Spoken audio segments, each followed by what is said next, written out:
On the 28th of June, 1914, the Archduke Franz Ferdinand and his wife are assassinated by a Serbian student in Sarajevo. An immediate international crisis is the result.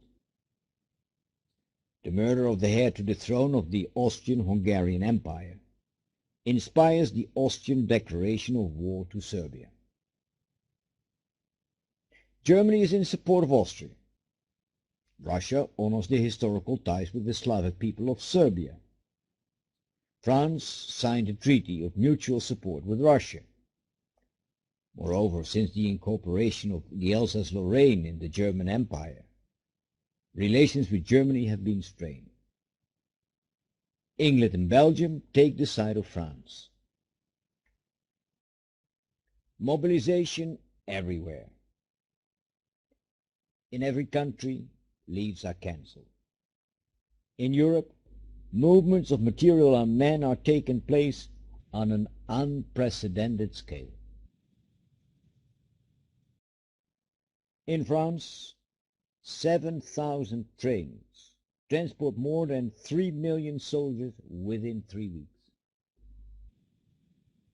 The German armies move into Belgium and France. The Battle of the Marne begins. Colonial troops arrive in Paris to reinforce the French soldiers on the Marne. All the taxis in town, more than 2,000, are consigned in order to transport them to the front. The losses of mechanized warfare are horrific. The machine gun, for the first time employed on a massive scale, has a devastating impact in the open fields of Belgium and northern France. Germany loses 1 million soldiers during the first 5 months of the year. On the French side, 300,000 dead and 600,000 wounded are counted. Only trenches offer protection against the deadly firepower of the new weapon. From the Swiss border to the English Channel, a line of trenches comes into being in which millions of soldiers are facing each other. The military staffs on both sides expect that only a massive frontal attack will enforce a breakthrough in the deadlock of trench warfare. But soon, uninterrupted rainfall changes the battlefields of Flanders, Artois, Picardy and Champagne into impregnable swamps of mud. In the trenches, soldiers are standing knee-deep in the water. It is not long before trench feet, rheumatism and other diseases take an equally heavy toll as engagement in battle. In December, rain changes into frost. Hundreds of thousands are exposed to freezing. Amidst this misery, around Christmas time, something amazing happens. On the German side, some Christmas trees arise. When the Christmas trees become subject to fire, they are removed. But during a ceasefire, the trees arise again. Are the Germans singing? Stille Nacht, heilige Nacht. Es ist ein Ros entsprungen. In the Argonne, soldiers are treated to a concert of the famous singer, Krieghoff. On the other side, the French leave their trenches and listen to the music. The mutual applause of the French and the German soldiers inspires several encores. A strange spirit of Christmas takes possession of the trenches.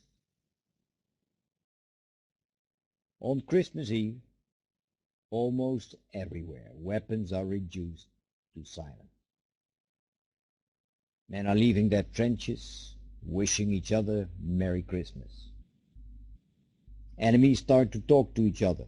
Fraternizations take place. Men visit each other's trenches. A lively exchange of tobacco, food, alcohol, and articles of dress come into being. At some places, Christmas is even celebrated together. Our Father who art in heaven, onze Vater in den Himmel.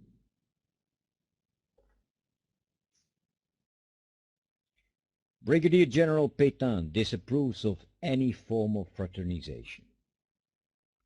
In his orders of the day, he gives his soldiers guidelines for the continuation of war. The German is the enemy, in whatever form or shape he presents himself. It is the task of every Frenchman to shoot him where and whenever he appears. Soon the Great War spreads again, as devastating as before. After 2 long years, General Pétain realizes that his trench war cannot and will not be decided by a major offensive. He realizes that the Great War has become a war of attrition.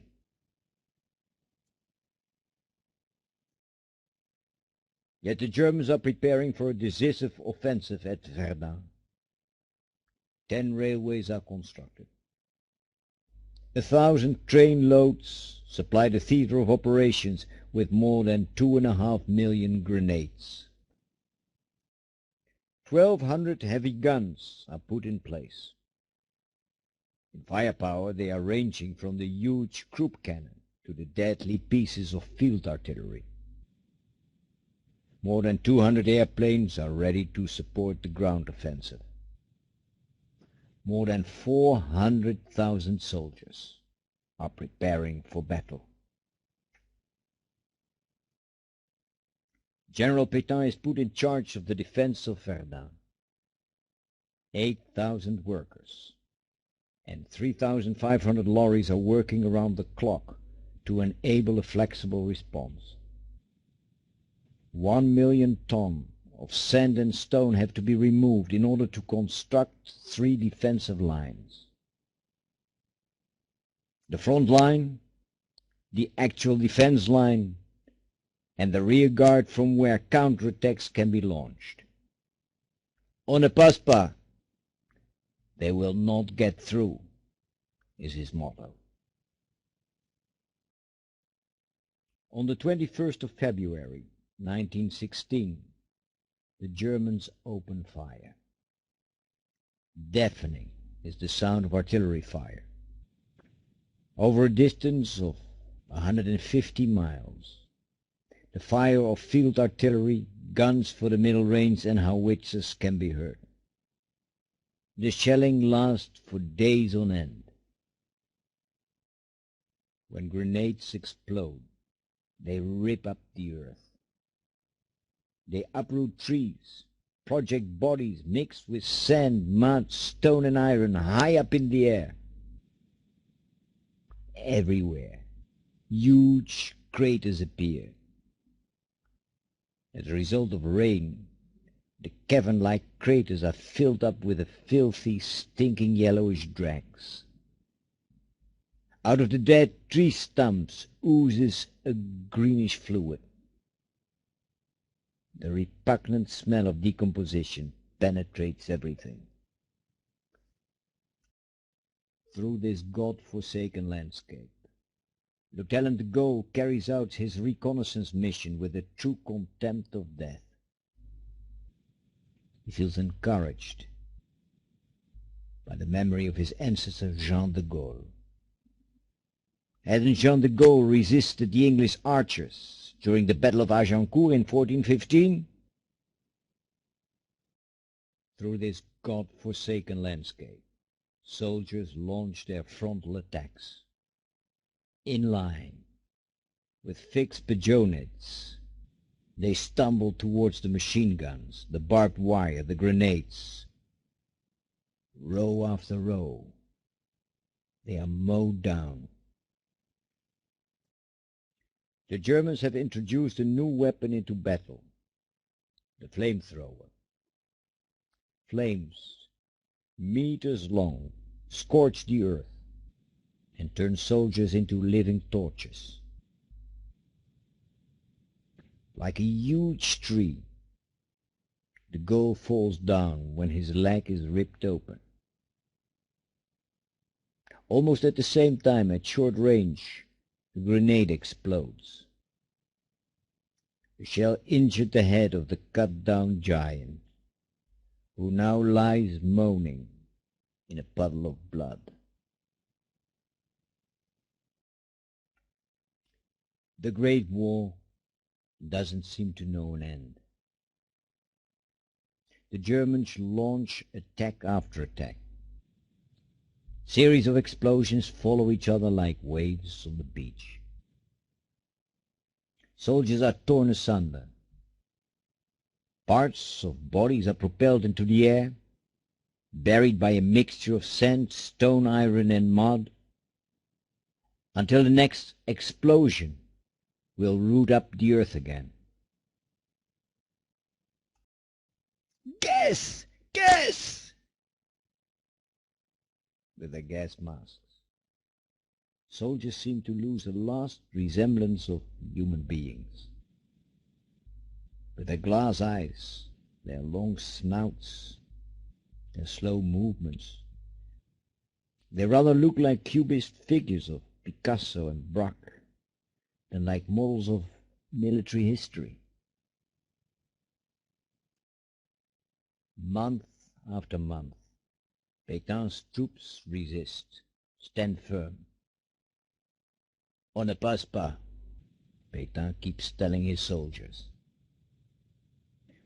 The German enemy doesn't give up.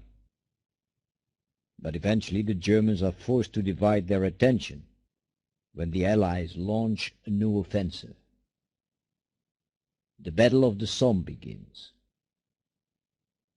The Battle of Verdun is silenced. In France, Pétain is called the victor of Verdun.